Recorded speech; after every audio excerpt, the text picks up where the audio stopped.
is the one best thing about Mysore in the chat? One best thing about Mysore in the chat.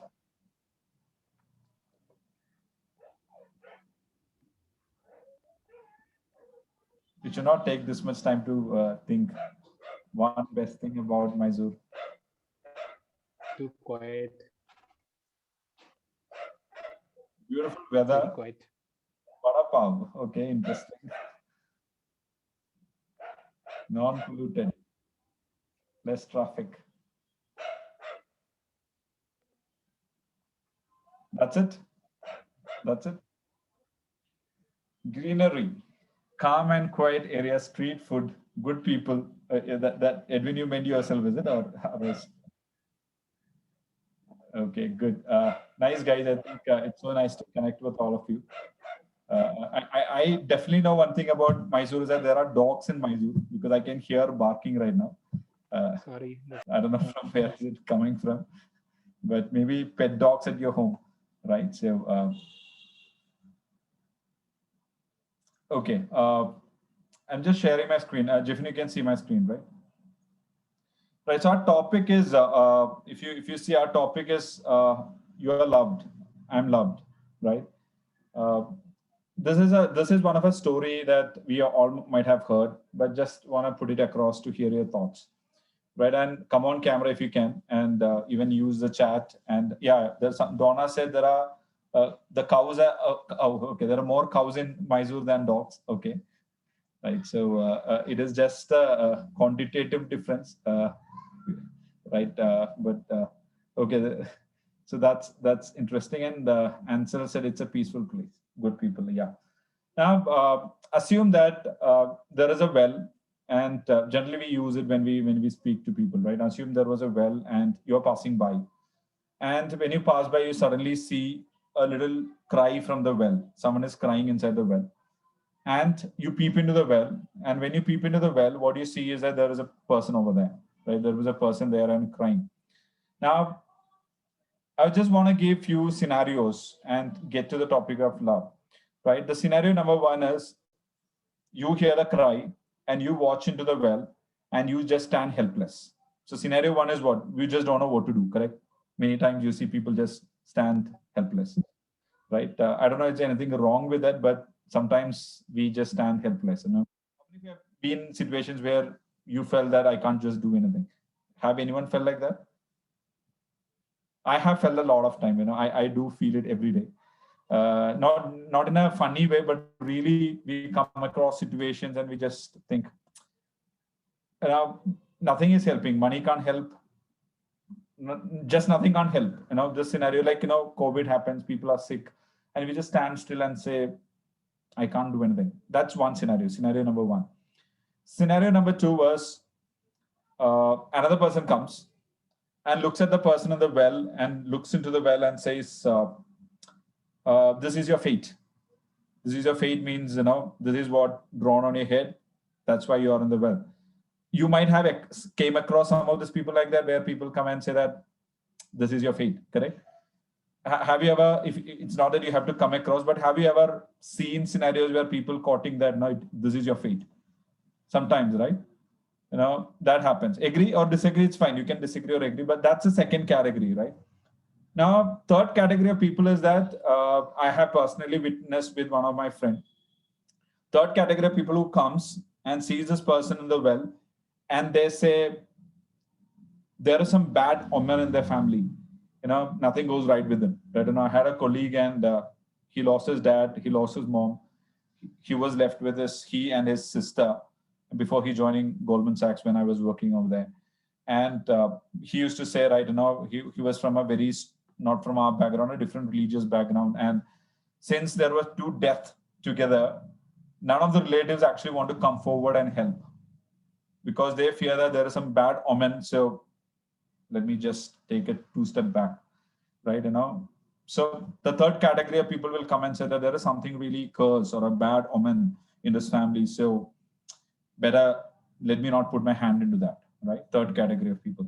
And fourth category of people is best among Christians. And fourth category of people is that they come and say a lot of sympathy on the person who is in the well. You have seen that, right? I really feel for you, sister. My heart goes for you.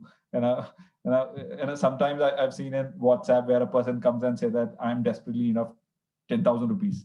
And I would see 10,000 hands like this praying, brother.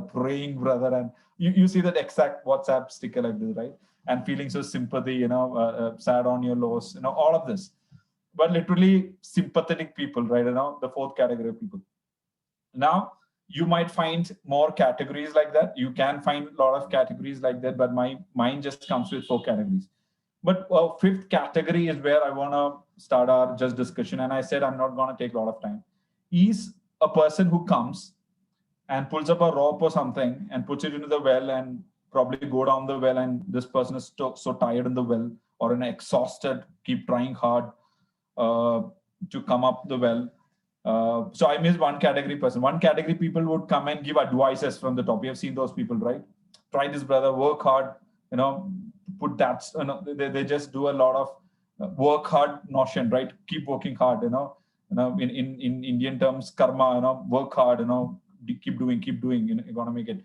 That's category. And there comes this chap who sees this exhausted gentleman inside the well, lost all his energy, but surrounded by some set of people who stand still, some set of people with very sympathetic words, some set of people who stands and says that this is your fate. I can't do it. That's all written. Just drawn over there. If you cut off your hair, you would see that line. That's there. And there is a fourth category of people who would come and say that work hard and all of these kind of things. And possibly a fifth category of people. We generally don't get to see in our society is people who would come and probably put a rope or something and go down the well, take this person on your back. It's not an easy thing, difficult thing, and comes up and saves this person out of the well, right? And it comes with a very beautiful question, which Jesus asks. A similar scenario where there was a person, a Jew, attacked by the robbers and was hurt and almost dying on the way. You know that part, right? And there was some set of people who comes by. I'm not interested to go into who and what and all. But after that, there was a Samaritan comes. Samaritan was not a Jew. Samaritan comes, takes him to an inn and give the money. And towards the end, Jesus asked this simple question: who is his neighbor? Right? I'm not going to ask who is his neighbor, because Jesus was, that's a very overloaded word. When Jesus says that love your neighbor as yourself, then he explains who is actually his neighbor, right? Neighbor, right? So, but I'm asking you this question: out of those five people, whom do you think did right? Right? That, and we all unanimously we give an answer that the person who gone down the well is the person who did right. But many times we fail to do that, right? I myself failed to do that. But let's move on to the topic that we are trying to discuss, right? So we are speaking about love, and definitely I'm not speaking today about relationships, a boy and a girl, or a man and a woman, a husband and a wife. I'm not speaking about teen relationship. I'm speaking about generally love, the word love. Now, you and I have to realize that the definitions of love is very little different from the definitions of love which you might see in a Romeo or Juliet, or you might see in Oxford Dictionary, or and how Bible puts that word love, right? So a few things about love, what Bible puts across is that love is sacrificial, right? Can you all say this word? Love is sacrificial. Can you say that, if you don't mind? Love is sacrificial.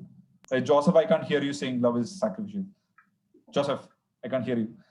Right, so Joseph suddenly caught up and said, "What happened?" Just kidding, Joseph, man. Thanks for being there. Right, so love is sacrificial. Right, sacrificial means this definition of love is a little different from the definition of love that we have. Right, I have actually understood this in a lot of, we all would have learned it different ways. But I will give one example. When we had our first son, Joshua, our first kid's name is Joshua. So I work, my wife work those days, and she was doing her MD, and she comes very late. I also work very late, and My mom was at home, and somehow when at night, when kids have that sensor, right? They know when is night and when is day, right? So they sleep in the day. They take time to understand when to sleep, right? The sensors takes a lot of time. Even if you switch off light, also they know when is day and when is night. They just really know how it is. So when the night starts, when we really just want to sleep, then kids just wake up, and they just don't laugh at that time. They just want to cry that time, and they just keep crying, right? And so I, as a very good father, I would take the kid, walk around the main hall for half an hour. Because of my deep love for my son, I do that for half an hour. Then my wife walks with him for the next 4.5 hours, right? And you understand, and I can tell you that there is something in the belly of mothers that they can do that, right? After a very long day. And that is called sometimes, sacrificial love, and next day morning again, get up, they have stuffs at home, go to work. And I know ladies over here, don't get scared. Marry a husband, marry a guy who has a lot of heart towards children. And but believe me, that's all there, they're all there. But when you really have a kid, they may not be able to do that much. But just kids, jokes aside, right? It's a collective effort of a husband and a wife to bring up their children. All jokes aside, but I'm just telling that love is sacrificial, right? When you say you love, be prepared to sacrifice something, right? Now, again, I'm not speaking about uh, husband and a wife. That's a different. I know it's easy to take up all these things and put it into that piece. I'm not here to just put it into that piece. Like, I'm gonna meet my Mehbooba right 3 a.m. I'm gonna sacrifice. I'm not speaking about that sacrifice right now, because you love sacrifice, and that's not the sacrifice I'm speaking about. But when you say love, bring the element of sacrifice in it, right? And believe me, love demands sacrifice a lot of time. And it is actually important, right? You also have to realize that, say that you love children, you love charity, like say Mother Teresa, right? She had heart and compassion, love towards serving people, or people in India, people who are lepers. Right now, that is on one side. Philosophically, theoretically, heart's desire, everything is on one side. But it needed a lot of sacrifice to make it actually fulfill. You get what I'm saying, right? Right. It needed tireless nights. It needed to be literally a shame, because I remember once I've heard that Mother Teresa in the early days when she was establishing this charity, she finds a baby almost on the drainage of Calcutta, and she picks that baby up, and the baby is full of kind of covered with ants and insects, and she is just wiping off this child. And it says that those days India had very few rich people, and there was a guy who coming an ambassador, a rich guy, and she actually carries this baby, run towards this ambassador guy, and knocks the glass of that car, and this person shifts down the glass, and she actually begs this person for something. Probably she wanted to get some milk for this child, or something, bread or something, milk for this child. She stretch out his hand, and it says that rich man actually spits on her hand, because that was our culture then, or rich and poor, and our society was not that good. Now, Mother Teresa's response probably would have been very much ego, who cares, man? You're probably spit back, right? But what she did was something amazed.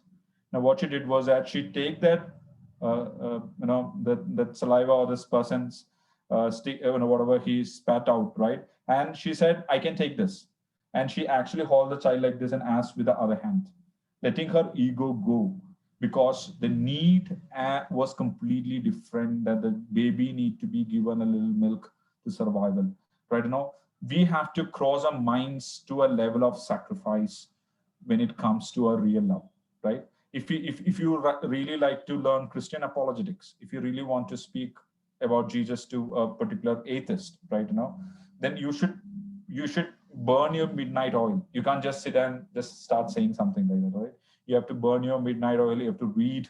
You have to watch. You have to scribble. You have to have your own one knot, or every knot, or whatever tools that you have prepared, because it needs sacrifices to achieve the things that God wants to fulfill in your life. So remember this: it needs sacrifices to achieve the God's plan in your life. It needs sacrifices to achieve your heart's desire in this world. It needs sacrifices to hold on to relationships in this world. It can be your mother. There is cost of sacrifice. It can be other relationships. It can be a person on the road unwell. That there is a level of sacrifice, right? So point number one, I know I didn't actually cover a lot of it, but remember, without sacrifice, love is, I kind of feel love is just not love, right? Love is just a feeling. But when this element of sacrifice comes, love just moves beyond that. And I'm definitely be able to say one more thing is that you would enjoy loving when you are able to sacrifice for your love. You feel that enjoyment in love when you start giving. Second is love is choice, right? Beautiful, right? I'm just building these 3 points based on the word of God, right? Love is a choice, right? In a previous one, there is a verse. I'm not taking up the verse, but love is a choice, right? You and I have a choice to love. You and I have a choice not to love, right? God has kept love as a choice. That is the beauty of Bible. You know, Instead of think about it, right? I'm gonna marry my wife, and I'm gonna tell her that this is what you have to do, and this is what I like. So this is what I have to, what you want me to do. Every day morning 6:30, you should come to my room with a good cup of coffee, and you should call me honey 3 times, and give me a kiss on my cheek, this side of the cheek here particularly, exactly that time, and say, my heart goes on for you forever. Say this particular line every day, right, till we die. Fair enough, good, that's a deal, right? And evening before we sleep, this is what we're gonna do, right? And how do you guys think? You, people who record that house, it would be so beautiful, right? In America, you see that someone says that people not. I'm not against that, but on a funny note, people say "I love you" or "honey, money" 18 times in a day, and they get divorced 18 times in their lifetime. Now, that is not what I'm speaking about, correct? There is a choice to do things.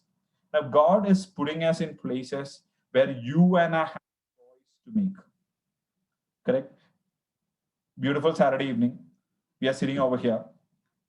You have your grandpa and grandmom, correct? You might have some uncle and aunt, someone unwell. It is a choice that you can deliberately make. Let me just pick up my phone, call them, and say, "How are you doing, Apacha? How are you doing, Amachi? But did you take your tablets?" Correct? This is a choice, and this has to be deliberate, right?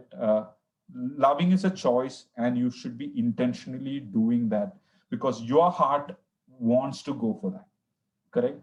Take up, right? It can't just happen. And if you're holding on your mobile and watching something, it just time flies. But take love as a choice, deliberately choice to love God, choice to love people whom God wants you to love, correct? Think about this, right? There are a lot of tribal people in Vadaya. There was a tribal people. It was a choice for Jim Elliot to go there to share the gospel. It was a choice for him, right? If you have heard about Moravian missionaries, if I'm right, I think it's Moravian missionaries. They were called slave traders, right? I think Ansel, if I'm right, correct?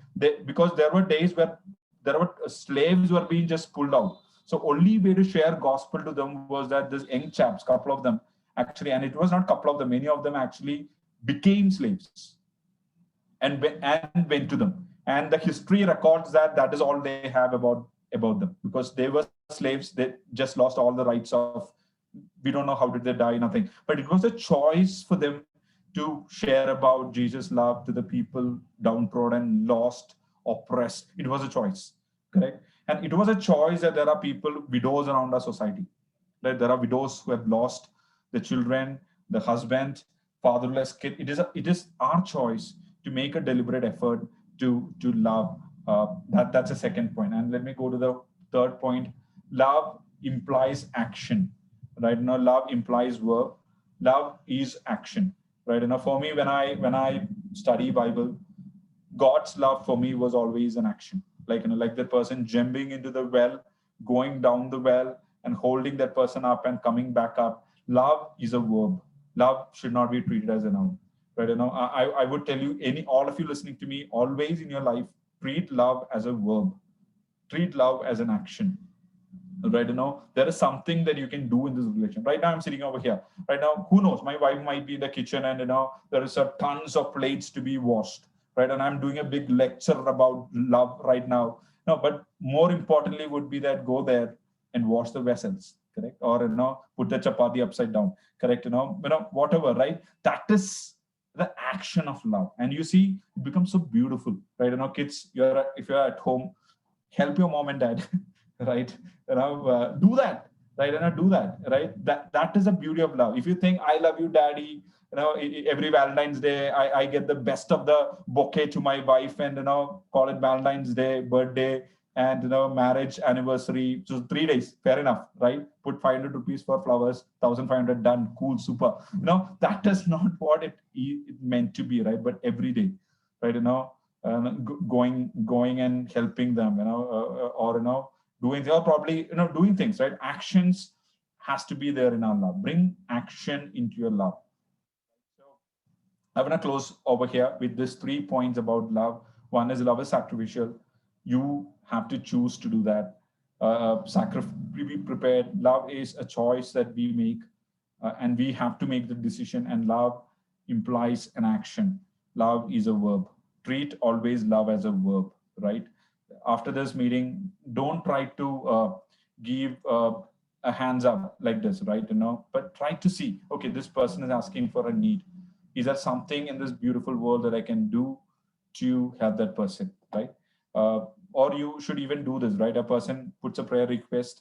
Uh, Next day, call the person and say, I'm praying for you, sister. I'm praying for you, brother. How is it going? How much of comfort that gives that person, right? Or a day after, or go and visit them, or see what you can do for them, right? If you hear a widow, see, don't, I know you don't have money in your account, you don't have money in your hand, it's fine, but you have people like Jeffin, who can probably get you money, right? You have influence that you can talk to them, and say that I need to help this kid. But Jeffin, can you connect with 3 people? This.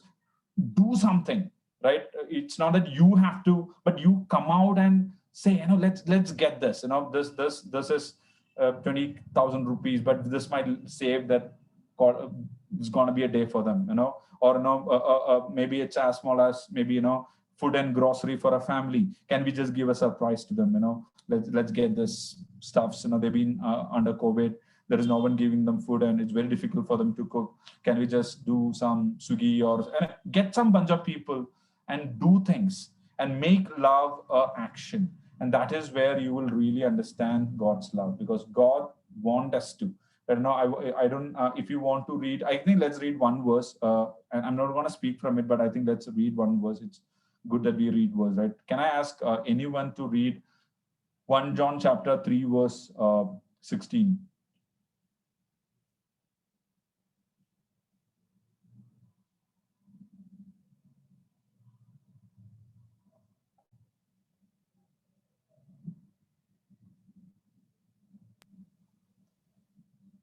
Someone can This just is read it. how we know what love is. Okay, shall I read? Please. This is how we know what love is. Jesus Christ laid down his life for us, and we ought to lay down our lives for our brothers. Yeah, read down. Yeah, please read. Yeah, read a couple more words down. Till 18 you can read. Okay, if anyone has material possessions and sees his brother in need but has no pity on him, how can the love of God be in him? Dear children, let us not love with words or tongue, but with actions and in truth. This Correct, fair then enough. is how That's we fine. know that we belong to the truth. Yeah, okay. Yeah, that's fine, Yeah. right? Can we all memorize this part of the verse? Let us not love with words or tongue, but with actions and truth. Can we all just say that loud together? Let us not love with words or tongue, but with actions and truth. Correct? Let us not love with words or just tongue, but with actions and in truth. Right? May God bless all of us, and keenly listening. I think back to you, Jeffin.